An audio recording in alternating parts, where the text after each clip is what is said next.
Hi everyone, this is Julia with Exclusively Dance Studios, and today I'm going to show you a great exercise to improve the strength of your inner thigh, and it will help you greatly when you're dancing waltz and foxtrot and Venus waltz, any swing dance. When you have any type of collection of the feet, this exercise will really help you.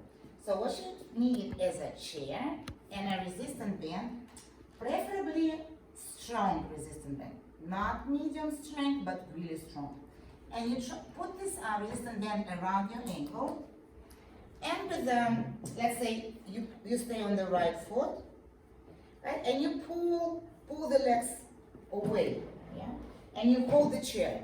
So what I want you to do is release the foot towards the chair, and using the strength of your inner thigh and also inner line of your calf and strength of your ankle, bring the foot to close. Your chair might slide with you, but try to push it away.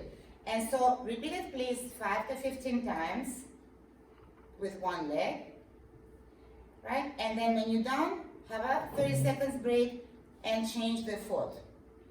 I hope that will really work for you guys, and it does work for me. I love this exercise. Thank you very much, and keep practicing. Stay healthy and happy, and see you next week. Bye.